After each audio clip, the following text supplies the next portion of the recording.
Have you ever been to a place where trees grant wishes, a well promises healing, and the ghost of a tragic love still echo through the mist?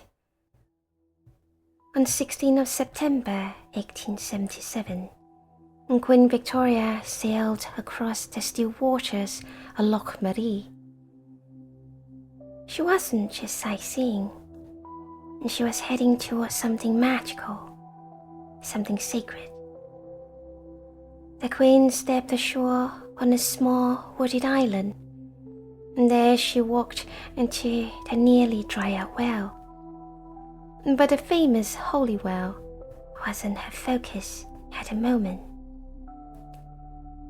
Nearly every sacred well is accompanied by a wishing tree. That certainly was the case here. Her Majesty paused before an ancient oak tree, its branches heavy with ribbons and rags, and covered in coins pressed deep into its bark, each one a silent plea for health, love, or fortune. With a quiet reverence, she added her own coin to the collection, a gesture that tied her, however briefly, to the island's long history of hope and heartbreak. Queen Victoria's visit wasn't just a royal whim. The island had already been steeped in legend for centuries, and some believe she came seeking healing. After all, the Queen still mourning the loss of her beloved Prince Albert. Or perhaps she came because of a story of love, of faith, of tragedy. This is Loch Maree, known to most today as Maree, the island of the Scene and the Druid, of healing and sacrifices, a place where two tragic lovers were separated by fate but bound forever on its sacred soil. Our tale begins in the late 8th century, when the thunder of longships across the North Sea announced the Viking Age. By the 9th century, Norwegian Vikings had carved out territories along Scotland's northwest coast.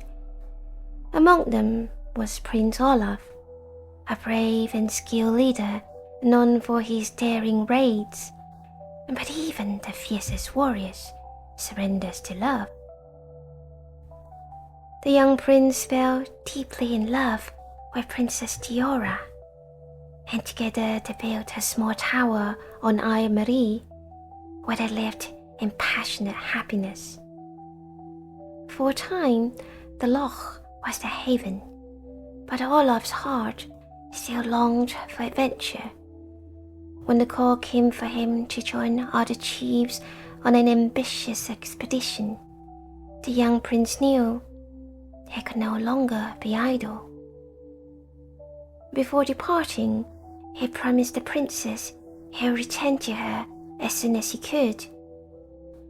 And to shorten final moments of suspense, the young couple agreed that upon his return, a flag would be raised as soon as the ship was in sight of the tower.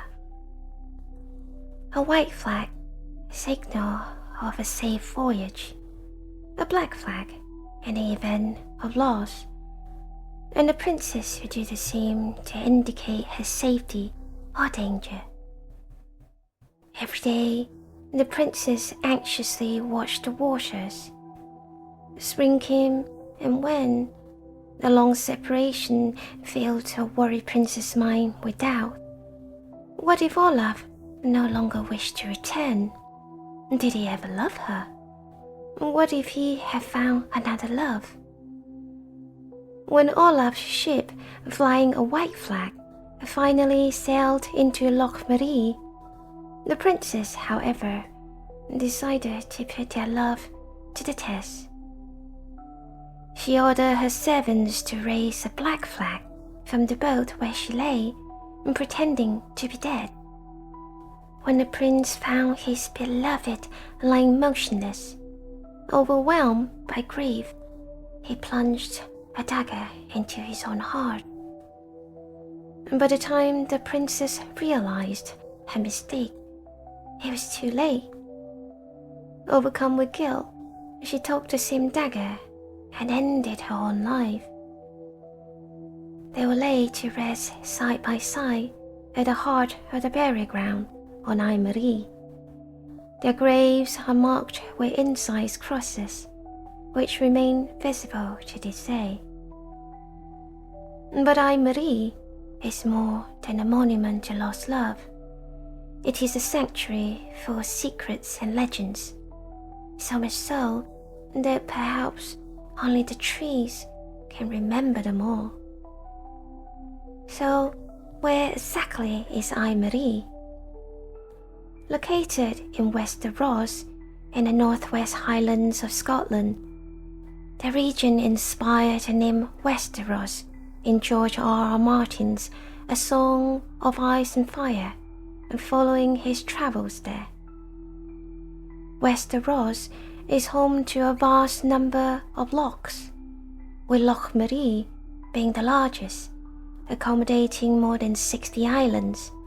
Loch Maree is one of the smallest, appearing almost triangular in shape, measuring about 200 meters by 170 meters. What set this tiny island apart from the rest? For starters, the trees. Unlike the other islands in Loch Maree, which are dominated by Scots pine, Loch Maree is covered by ancient oaks sacred to the Druids. It leads to the beliefs that the place was once a sacred site to the Druids of old. The presence of a stone circle, estimated to date back to 100 BCE, hints at early ceremonial or communal gatherings well before the arrival of Christianity. Though there's no definite record, some local lore suggests that even the Druids from the sacred isle of Iona have traveled there for rituals. Names for the island have shifted through time. Sir Arthur Mitchell wrote in his 1862 paper that according to the local, Loch Maree was once known as Elan Mori, the island of my king, or Elan Evori, the island of the great king, and that this king was long ago worshipped as a god in the district, possibly referencing the god king Mori. According to Nigel Pennant in Celtic Sacred Landscape, the region observed rites to the divinity Fori, the great king, into the 19th century. Bull sacrifices associated with the cult of the god Mori was once conducted annually in the area. According to the local lore, the animals were taken from the nearby shore, known as Craignan Taraf, meaning cliff of the bull, and brought to the island, where milk libations were poured onto the land. Some have speculated on symbolic parallels with the cult of Mithras, while both the Roman mystery cults and Tauroctoni and the bull's sacrifice in the cult of Mori involve bovine imagery. There's currently no direct evidence of a historical or ritual connection between the two. Instead, the timing of the Mori rite appears to coincide with Lunastal, also known as Lunasa, in early August, likely as part of the rituals associated with this cross-quarter feast day, a harvest celebration named after the god Lugh.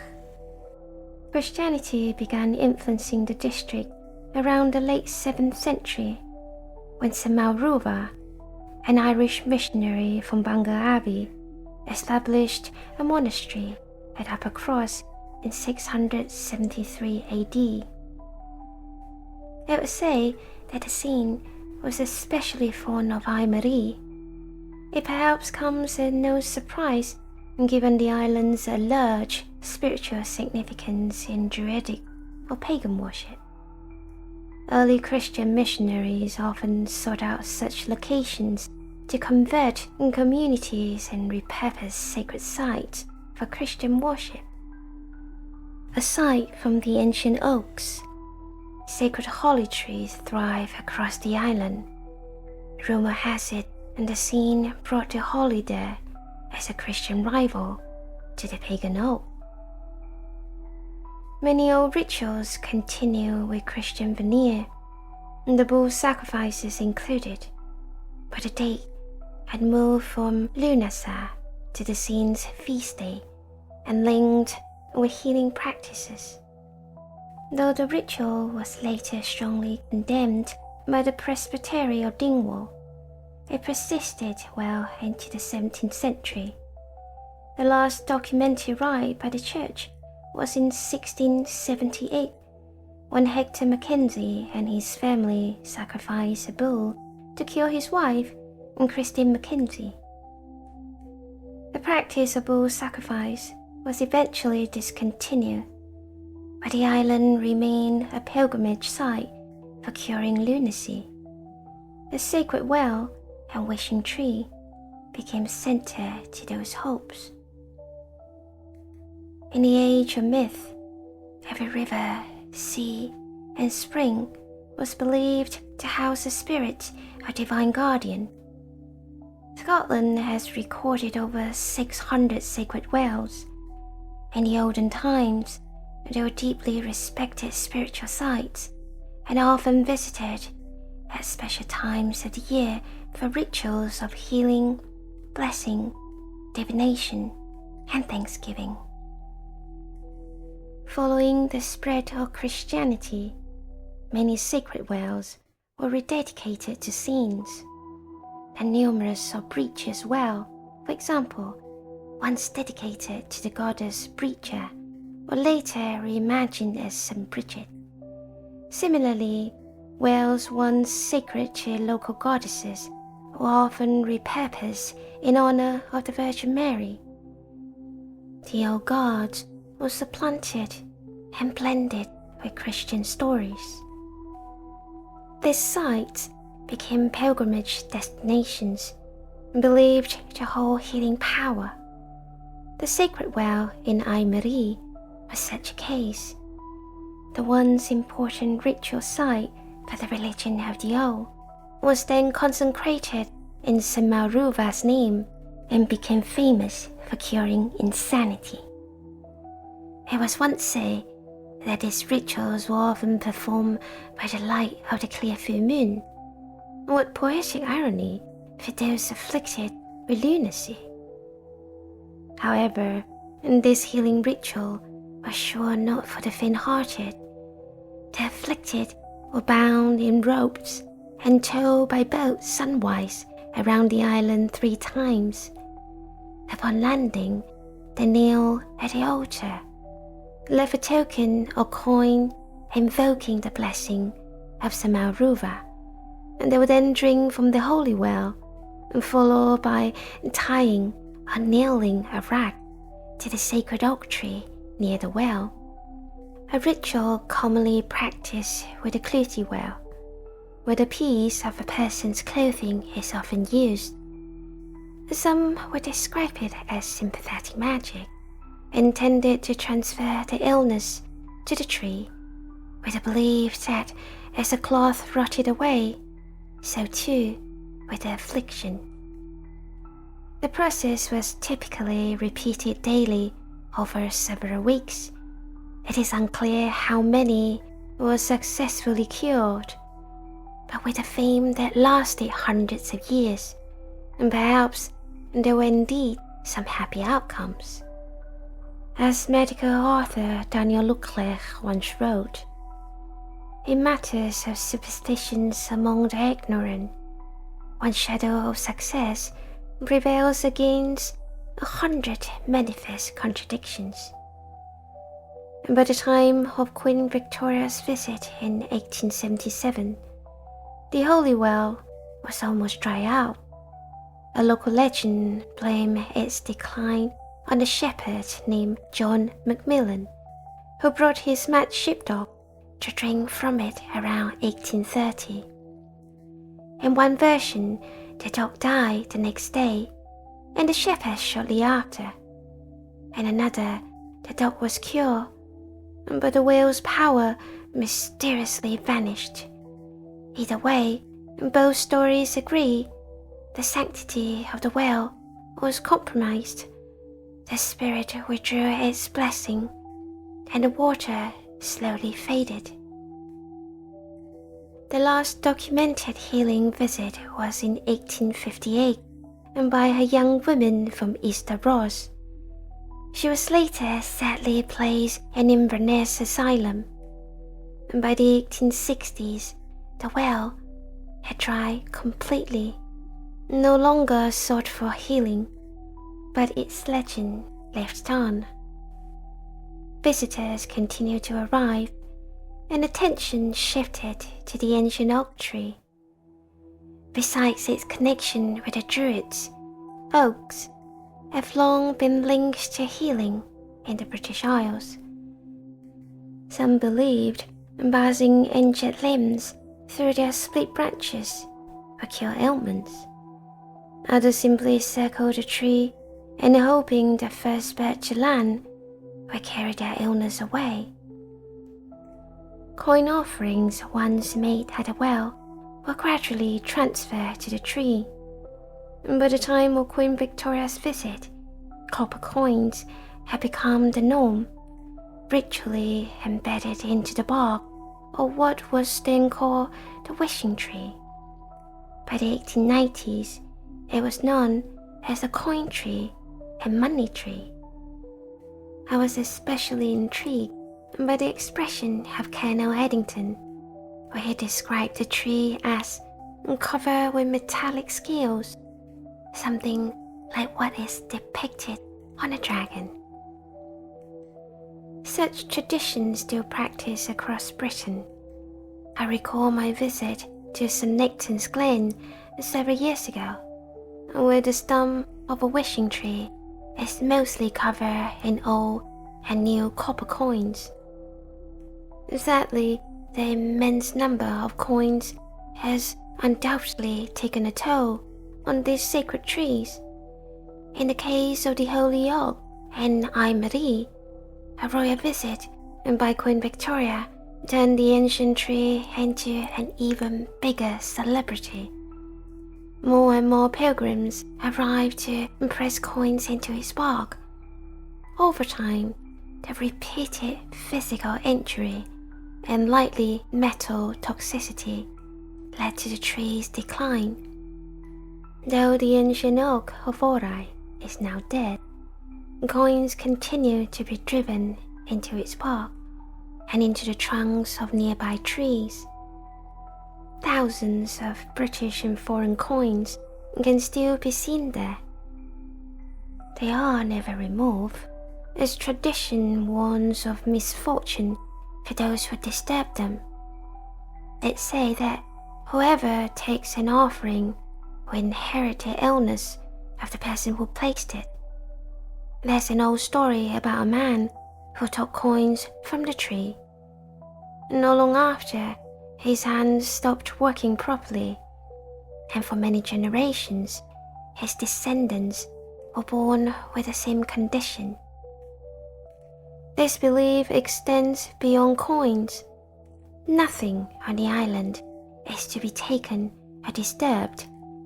Even digging is strictly forbidden, unless it is to lay the dead to rest, for Maree is also a burial isle. Alongside Prince Olaf and Princess Deora, Danish kings and noble figures are said to lie among the gravestones dating from the 8th century to recent years.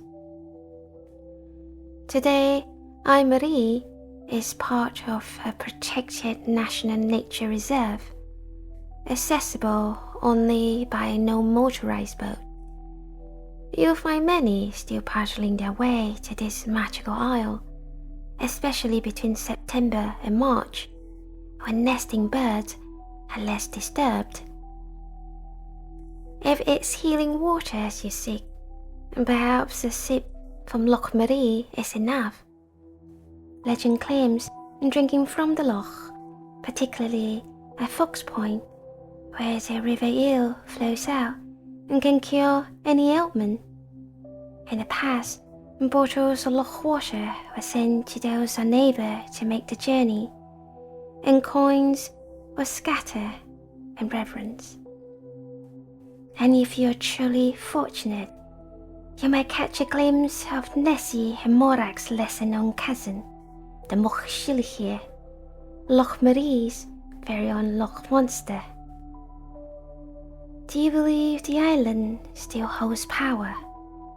Or are its legends just echoes of a forgotten time? And maybe, just maybe, the Druids planted the oaks as a barrier, like they knew the island's magic was too powerful to let escape.